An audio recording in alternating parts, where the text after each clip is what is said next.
শেষ সময়েও অতিরিক্ত বল প্রয়োগ এবং আরও রক্তপাতের মাধ্যমে ক্ষমতা ধরে রাখতে চেয়েছিলেন শেখ হাসিনা। দেশ ছাড়ার আগে গতকাল সোমবার সকাল 10:30 থেকে প্রায় 1 ঘণ্টা রাষ্ট্রীয় বিভিন্ন বাহিনীর শীর্ষ কর্মকর্তাদের চাপ দিয়েছিলেন তিনি। তবে পরিস্থিতি যে একেবারে নিয়ন্ত্রণের বাইরে সেটা তিনি কিছুতেই মানতে চাচ্ছিলেন না। পরে পরিবারের সদস্যরা সহ বোঝানোর পর পদত্যাগে রাজি হন। এরপর দ্রুততম সময়ে পদত্যাগ করে সামরিক হেলিকপ্টারে করে গোপনে বোন শেখ রেহানাকে সঙ্গে নিয়ে দেশ ছাড়েন শেখ হাসিনা। সংশ্লিষ্ট একাধিক সূত্রের কাছ থেকে শেখ হাসিনার ক্ষমতা ছাড়ার শেষ 4 ঘণ্টার একটা বিবরণী পাওয়া গেছে।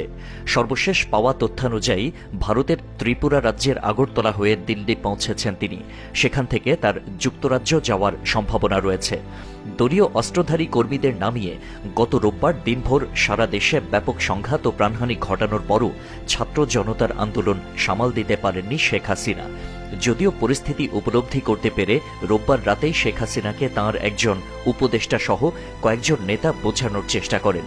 তাঁরা সেনাবাহিনীর কাছে ক্ষমতা হস্তান্তরের পরামর্শ দেন বলে জানা গেছে। তবে তিনি তা মানতে চাননি, বরং সোমবার থেকে কারফিউ আরও কড়াকড়ি করতে বলেন।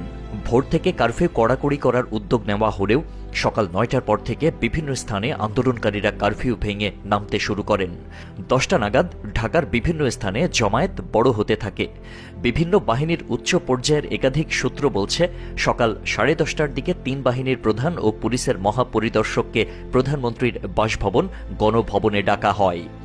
নিরাপত্তা বাহিনী কেন পরিস্থিতি সামাল দিতে পারছে না সেটার জন্য ক্ষোভ প্রকাশ করেন। আন্দোলনকারীরা আইনশৃঙ্খলা রক্ষাকারী বাহিনীর সাঁজোয়া যানে উঠে লাল রং দিয়ে দিচ্ছেন, সামরিক যানে পর্যন্ত উঠে পড়ছেন।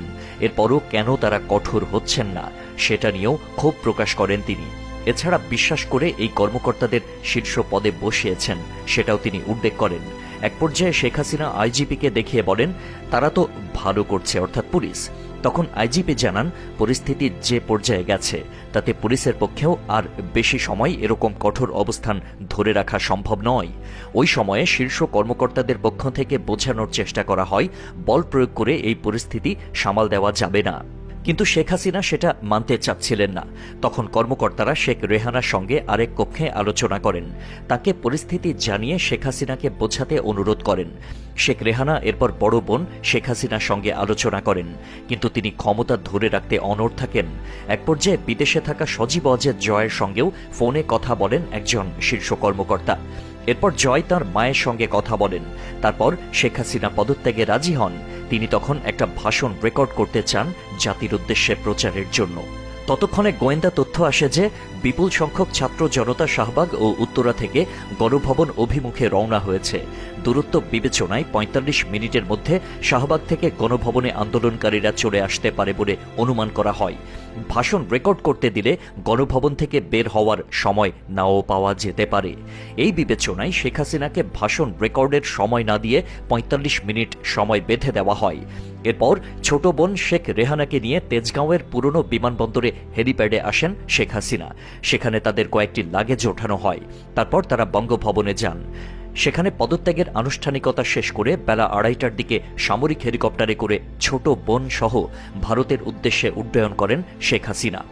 জানা গেছে, হেলিকপ্টারটি ভারতের আকাশে প্রবেশের পর কিছুক্ষণ উড্ডয়ন করে। পরে আগরতলায় বিএসএফের একটা হেলিপ্যাডে অবতরণ করে। তারপর সেখান থেকে দিল্লি যান বলে ভারতীয় গণমাধ্যমে খবর বের হয়েছে। ইন্ডিয়া টুডের এক প্রতিবেদনে বলা হয়, শেখ হাসিনা নয়াদিল্লির কাছের গাজিয়াবাদে ভারতীয় সেনাবাহিনীর হিন্দন বিমান ঘাঁটিতে দেশটির স্থানীয় সময় 5:36 অবতরণ করেন। ভারতের সেনাবাহিনীর এক কর্মকর্তা তাঁকে স্বাগত জানান।